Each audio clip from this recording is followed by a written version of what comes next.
Selamat pagi, sahabat Saroha yang dikasihi Tuhan kita Yesus Kristus. Sebelum kita mendengarkan firman Tuhan, kita terlebih dahulu berdoa. Kita berdoa. Kasih karunia bagimu dan damai sejahtera yang dari Allah Bapa di dalam Kristus Yesus Tuhan kita. Amin. Sahabat Saroha, dimanapun saudara berada, kami mengucapkan selamat ulang tahun kepada saudara-saudari yang berulang tahun dalam satu minggu ini. Kiranya Tuhan senantiasa memberikan saudara kesehatan, berkat-berkat Tuhan, dan pemeliharaan yang daripada Tuhan kita Yesus Kristus. Demikian juga buat saudara kami yang sampai saat ini masih dalam keadaan sakit. Kami berdoa kiranya Tuhan senantiasa memberikan saudara pemulihan dan memberikan kesehatan, agar kiranya saudara semua boleh kembali dalam keadaan sehat dan beraktivitas seperti sedia kala yang sudah saudara lakukan pada hari-hari yang lalu. Firman Tuhan yang menjadi nats renungan kita pada pagi hari ini tertulis dalam 1 Korintus pasal yang pertama ayat yang ke-8. Demikian firman Tuhan. Ia juga akan meneguhkan kamu sampai kepada kesudahannya, sehingga kamu tak bercacat pada hari Tuhan kita Yesus Kristus. Demikian firman Tuhan. Sahabat Saroha, dalam perjalanan iman kita, kekhawatiran yang sama sering muncul di dalam kehidupan kita. Kita sadar betapa lemahnya kehidupan kita dan betapa banyaknya godaan yang tentunya berada di sekitar kita.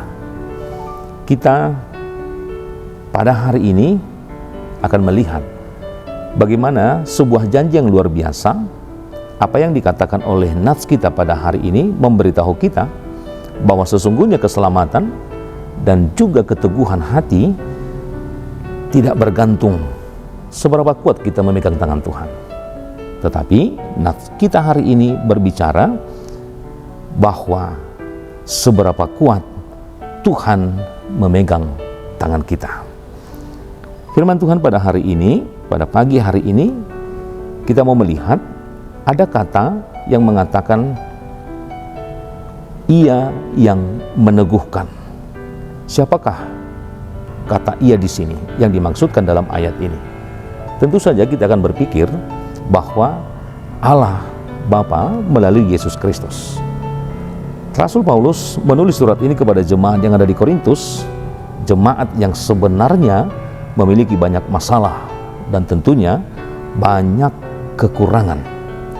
Namun dalam hal ini, Paulus tidak berkata kalian harus menguatkan diri kalian sendiri.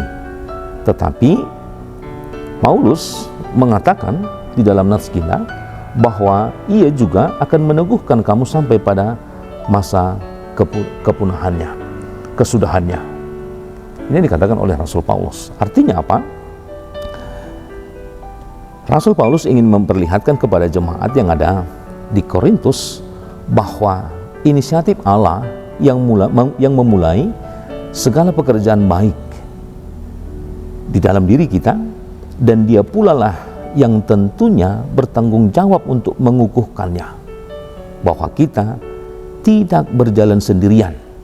Tetapi penegasan ini yang dikatakan oleh Rasul Paulus ingin mengatakan ada kekuatan Allah yang tentunya menopang kaki kita agar kita tidak jatuh dalam segala perjalanan dan juga dalam segala kesukaran-kesukaran dalam kehidupan kita. Artinya Rasul Paulus ingin menegaskan bahwa tidak ada orang-orang yang percaya dalam segala kesukarannya, dalam segala kesulitannya berjalan sendiri. Tetapi Rasul Paulus ingin menegaskan bahwa Allah lah yang akan meneguhkan kita sampai pada masa kesudahannya, sampai kepada kesudahannya. Ini sebuah penegasan untuk meyakinkan jemaat yang ada di Korintus. Demikian juga dengan kehidupan kita, bahwa tidak ada yang bisa membatasi atau tidak ada yang bisa menghambat perjalanan kita ketika kita merasakan kehadiran Allah di tengah-tengah kehidupan kita. Ketika kita merasakan bahwa Allah lah yang meneguhkan perjalanan kehidupan kita sampai pada kesudahannya. Yang kemudian dikatakan di dalam nats kita, sampai kepada kesudahannya. Artinya tidak ada batas yang dikatakan dalam nats ini. Janji Tuhan bukan hanya untuk hari ini yang mau dikatakan, tetapi janji Tuhan ini bermakna adalah janji yang berkelanjutan, bukan hanya hari ini tetapi hari besok sampai pada akhirnya. Tuhan bukan seperti seorang kontraktor yang meninggalkan bangunan sebelum selesai, tetapi Dia adalah Allah, Dia adalah Sang Pencipta yang tentunya menyelesaikan apa yang telah dimulai oleh Allah itu sendiri. Ini adalah sebuah keyakinan di tengah-tengah kehidupan kita. Kalau kita yakin Allah yang memulai segala perjalanan kehidupan kita, maka Rasul Paulus menegaskan, tentu Tuhanlah juga yang akan mengakhiri segala perjalanan kehidupan kita. Tidak berhak seseorang mengatakan bahwa dia mampu menyelesaikan apa yang telah dimulai oleh Allah. Tetapi ketika Tuhan memulai, maka Dia juga akan menyelesaikannya sampai pada batas akhir yang Tuhan inginkan di tengah-tengah kehidupan kita. Maka Dia mengatakan sampai kesudahannya.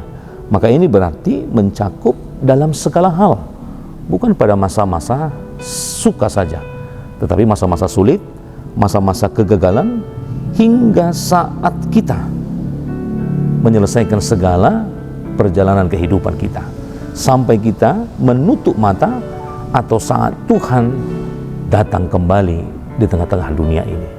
Artinya segala sesuatu yang kita mulai, yang dimulai oleh Allah, yang Tuhan izinkan di tengah-tengah kehidupan kita, tentu Tuhan juga yang akan mengakhiri segala apa yang menjadi bagian hidup kita di tengah-tengah dunia ini.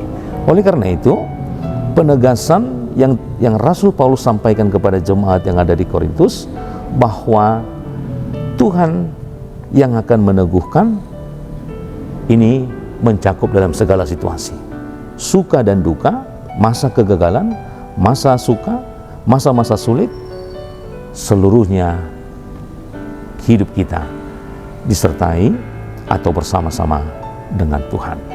Inilah sebuah penegasan supaya jemaat itu tidak memiliki rasa takut. Demikian juga dengan kehidupan kita. Rasa khawatir, rasa ragu, rasa takut yang menyelimuti kehidupan kita setiap harinya, yang terus berulang-ulang, baik itu masalah ekonomi, masalah pekerjaan, masalah sakit penyakit. Tetapi hari ini Tuhan mau berkata kepada kita, ketika Dia memulai kehidupan kita, maka segala apapun yang kita hadapi, maka Tuhan menyertai sampai pada kesudahannya. Oleh karena itu, hari ini kita diajarkan bahwa Tuhan tidak menginginkan kita bercacat di hadapan Tuhan. Tetapi Rasul Paulus mengatakan, sehingga kamu tak bercacat pada hari Tuhan kita Yesus Kristus.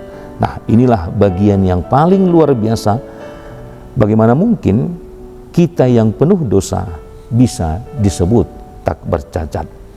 Inilah yang ditegaskan oleh Rasul Paulus, bahwa kehadiran Kristus membawa karya penebusan, bahwa kita menjadi tak bercacat bukan karena kita tidak pernah salah, bukan karena kita tidak pernah melakukan sebuah kesalahan, melainkan karena kita menerima kasih karunia. Maka dengan kasih karunia itu kita telah dibasuh oleh darah Kristus, sehingga sampai pada hari Tuhan Yesus datang kembali, Allah tidak melihat daftar kegagalan kita, melainkan Dia melihat jubah kebenaran Kristus yang tentunya kita kenakan di dalam kehidupan kita, jubah kebenaran Kristus yang kita pakai, karena Kristus menjamin bahwa kita akan berdiri tegak di hadapan Bapa tanpa rasa malu.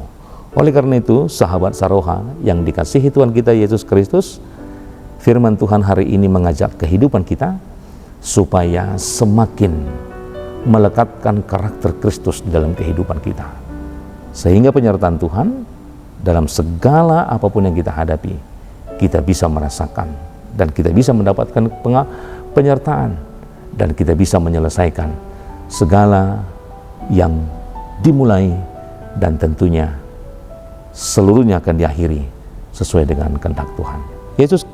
Tuhan Yesus memberkati. Kita berdoa.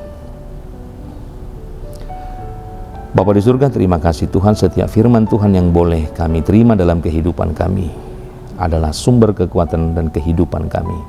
Ajar kami supaya kami dalam setiap harinya, dalam segala perjalanan kehidupan kami, dimampukan dan semakin mampu ketika menerima apapun di tengah-tengah kehidupan kami.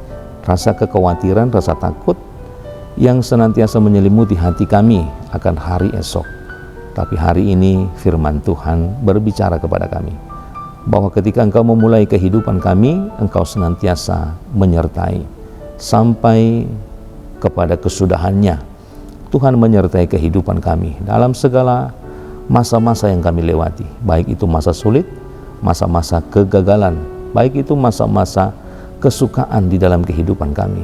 Tuhan menyertai kami, dan Tuhan tidak meninggalkan kami sendiri, tetapi Tuhan senantiasa menyertai segala perjalanan kehidupan kami, sehingga apapun yang Tuhan izinkan kami mulai, Tuhan akan mengakhiri sesuai dengan kehendak Tuhan.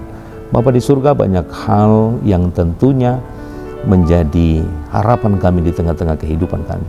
Terlebih, bagaimana kami senantiasa bisa hidup sesuai dengan kehendak Tuhan, berkarakter, mencerminkan kemuliaan Tuhan di tengah-tengah kehidupan kami. Tapi banyak hal yang membuat kami lemah dan tidak memancarkan kemuliaan Tuhan. Maka hari ini kami bermohon ke hadapan Tuhan, mampukan kami dan pakailah kehidupan kami sebagai pancaran kemuliaan Allah. Kami mampu berbuat kasih, kami mampu berbuat dalam segala tindakan kami yang tentunya saling peduli antara satu dengan yang lain, baik di tengah-tengah keluarga dan dimanapun kami boleh berada melakukan segala pekerjaan. Ajar kami untuk senantiasa memancarkan kasih Tuhan, baik melalui setiap ucapan dan juga praktek-praktek hidup yang benar di tengah-tengah kehidupan kami, agar kami seperti yang Rasul Paulus sampaikan kepada jemaat yang ada di Korintus, supaya kami tak bercacat sampai pada hari kedatangan Tuhan di tengah-tengah kehidupan kami. Oleh karena itu, Bapa di surga, dalam perjalanan kehidupan kami ke depan, kami mau menyerahkan apapun yang menjadi aktivitas harapan kami di tengah-tengah kehidupan kami. Agar itu semua tercapai, kiranya Tuhan bersama-sama dengan kami, agar kami juga akan menghasilkan hal-hal yang baik, dan itulah juga yang akan kami pakai dalam segala perjalanan-perjalanan kehidupan kami. Hapuskanlah segala dosa pelanggaran kami, agar kami senantiasa layak menerima berkat-berkat Tuhan. Terpujilah nama-Mu hingga selama-lamanya. Amin.